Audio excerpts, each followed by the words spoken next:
પ્રતીકભાઈ, હું તમારી પાસે હવે માને છે ને એક નાનકડી અહીંયા એક કહાની યાદ આવે છે કે ખીચડીનો ભોગ જે છે તે ભગવાનને અર્પણ કરવામાં આવતો હોય છે. તો આ ખીચડીના ભોગમાં માન્યતા એવી છે કે તેમની આંખો જે હતી તેમને આંખ આવી હતી અને તેમણે જ્યારે આ ખીચડીનો ભોગ ધારણ કર્યો હતો ત્યારબાદ તેમની આંખો ઠીક થઈ હતી અને ત્યારથી આજ સુધી એમને ખીચડીનો ભોગ ધરાવવામાં આવે છે. તે જ આપ વિસ્તૃતમાં જણાવશો? ખૂબ જ સુંદર સવાલ પૂછ્યો બેન. આની પાછળ સ્ટોરી એવી છે કે જે ઓરિસ્સાની અંદર જે પુરી ગામ અને ત્યાંના જે કૃષ્ણ ભક્ત માધવદાસજી, એમની હિસ્ટ્રીમાં આપણે જવું પડે, એમને જાણવા પડે. તો માધવદાસજી એ જ્યારે નાના હતા, બાળક હતા, ત્યારે એમને પુરીના જે આપણા કૃષ્ણ ભગવાનના એ ભગત નાનપણથી, અને એમનો ભાવ એટલો સાચો હતો ને એમની ભક્તિ એટલી સાચી હતી કે કૃષ્ણ ભગવાન એમની સાથે જમવા માટે આવતા હતા. એ કોઈ પણ ભાવથી, એ જ્યારે એ પ્રેમથી જે પણ વસ્તુ ધરાવે એ કૃષ્ણ ભગવાન એમની સાથે બેસીને ખાતા હતા. આવી સ્ટોરી છે ત્યાં આગળ.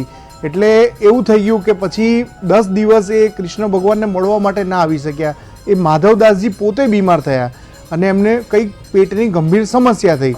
તો એ તકલીફની અંદર શું થઈ શકે, તો એના માટે થઈ અને કૃષ્ણ ભગવાને ખબર પડી. એટલે કૃષ્ણ ભગવાન પોતે, જગન્નાથ પોતે એમના માટે ખીચડી બનાવી અને એ બી ખાય છે અને માધવદાસજીને ખવડાવે છે. ખીચડી એ એકદમ પવિત્ર વસ્તુ છે અને એકદમ પચવામાં એકદમ હળવું ફૂડ છે.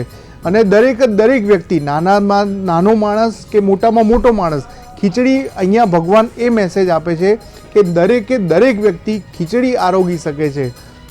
અને એટલા માટે જ આપણા જે યશસ્વી પ્રધાનમંત્રી છે એમણે એટલા માટે જ આને નેશનલ ફૂડ જાહેર કર્યું છે કે ખીચડીમાં દરેક પૌષ્ટિક વસ્તુઓ છે. ખીચડીમાં તમે ધારો એ વસ્તુ નાખી શકો અને તમને ગમે તેવી બીમારીમાંથી તમને એકદમ ઊભા કરી દે એવી આ ઇન્સ્ટન્ટ ખીચડી છે.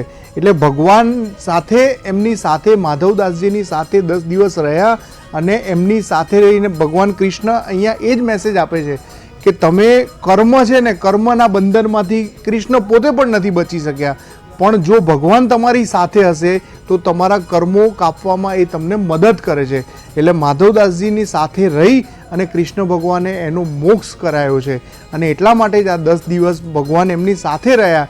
એટલે એ બીમારીને ક્યાંક ને ક્યાંક ભગવાનને પણ એ ઇફેક્ટ થઈ અને એમની જે હેલ્થ છે એને સુધારવા માટે થઈ. અને ભગવાનને જે આપણે બાફેલા ચણા છે, મગ છે, જાંબુ છે અને આપણે ખીચડી, આ વસ્તુ એટલા માટે આજના દિવસે ભગવાનને પીરસવામાં આવે છે કે એનાથી ભગવાનના સ્વાસ્થ્યની અંદર પણ સુધારો થાય. અને અહીંયા ભગવાન તમને મેસેજ પણ આપે છે કે જો જીવનમાં હેલ્ધી રહેવું હોય, ભગવાન કૃષ્ણ પોતે બહુ સારા મેનેજમેન્ટ ગુરુ બી છે. એટલે આપણે એમની જોડેથી આ પણ એક મેસેજ લેવો પડે કે ભાઈ આયુર્વેદની દ્રષ્ટિએ પણ અહીંયા કૃષ્ણ ભગવાન મેસેજ આપે છે કે તમે જો આ હેલ્ધી વસ્તુઓ અને લાઇટ વસ્તુઓ ખાશો તો જીવનમાં સુખ અને શાંતિ અને તંદુરસ્તી બની રહેશે. પ્રસાદ છે તેના પાછળ એક ખૂબ જ આયુર્વેદિક કારણ છુપાયેલું છે કે ભાઈ બીમાર હતા અને તેના માટે શું ખાવું જોઈએ તેનો મેસેજ સૌને આપવામાં આવ્યો છે. પ્રતીકભાઈ, હું ફરીથી તમને અહીંયા એ પૂછવા માંગીશ, ભગવાન જગન્નાથની જે મૂર્તિ જે છે તેના વિશે મારે વાત કરવી છે. ઘણી બધી અલગ અલગ માન્યતાઓ છે કે ભગવાન જગન્નાથની મૂર્તિ જે છે તેને જ્યારે બનાવવામાં આવી રહ્યું હતું ત્યારે તે મનાઈ હતી કે કોઈ અંદર પ્રવેશે નહીં, પણ એની પહેલાં પ્રવેશ કર્યા પછી આ મૂર્તિ જે છે તે અધૂરી રહી ગઈ હતી. શું છે માન્યતા? ખૂબ જ સુંદર સવાલ છે બેન. આના માટે આપણે થોડું ભૂતકાળમાં જવું પડશે. આખી ઘટના જે છે હું થોડો સમય લઈશ આમાં. આ ઘટના જોડાયેલી છે ભાલકા તીર્થ સાથે. જ્યારે કૃષ્ણ ભગવાનને છેલ્લે જે ભાલકા તીર્થ આપણા ગુજરાતમાં આવેલું છે ત્યાં પારધી દ્વારા જે બાણ વાગ્યું, એ બાણ વાગ્યા પછી જે કૃષ્ણ ભગવાનનું શરીર હતું, જે અંતિમ સંસ્કાર એમના કરવામાં આવ્યા, ત્યાંથી એ અંતિમ સંસ્કારમાંથી બધી વસ્તુઓના અસ્થિ થયા, પણ ભગવાનનું જે હાર્ટ છે, જે હૃદય છે, એ ત્યારે ધબકતું જ હતું.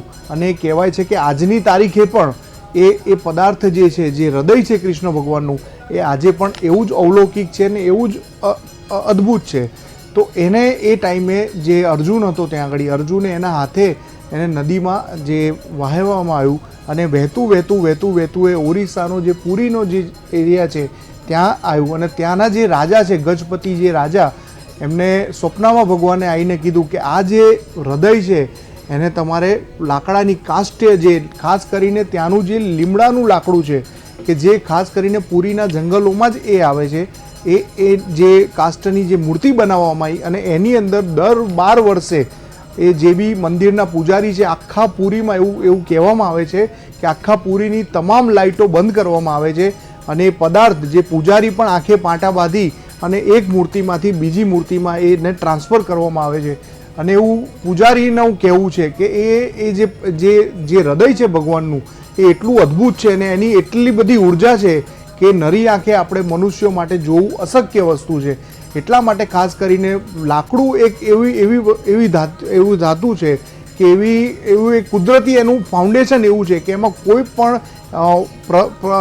પણ હેવી વસ્તુ એમાં મૂકવામાં આવે તો આસાનીથી એનો એબ્ઝોર્બ કરી લે છે. એટલા માટે ખાસ કરીને ભગવાને અહીંયા એ મેસેજ આપ્યો છે કે લાકડાની જે મૂર્તિ છે, કાષ્ઠ્યની મૂર્તિ, એમાં ભગવાને આ અલૌકિક વસ્તુ એમાં ટ્રાન્સફર કરી છે. એમનું જે હૃદય છે એવું કહે છે કે લોકવાયકા છે કે ભગવાનનું હૃદય આજે પણ ધબકે છે અને આજે પણ એ જ પાવરને આજે પુરીના જેટલા બી લોકો છે એવું કહેવાય છે કે પુરીમાં કોઈ ભૂખ્યું સૂતું નથી. ખાસ કરીને ભગવાન પોતે, જગન્નાથ પોતે અને માતા લક્ષ્મી પોતે આજે પણ પુરીમાં નિવાસ કરે છે. અને જે પુરીનું જે કિચન છે, આમ તો ઘણી બધી રહસ્યમય વસ્તુઓ છે, પણ પુરીનું જે કિચન છે એ આજે પણ એવું કહેવાય છે કે માતા લક્ષ્મી પોતે એનું ધ્યાન રાખે છે અને ત્યાં કોઈ ભૂખ્યું નથી સૂતું.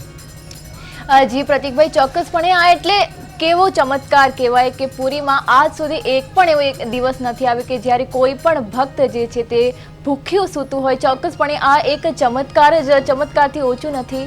મા લક્ષ્મીનો ત્યાં નિવાસ છે એવું કહી શકાય.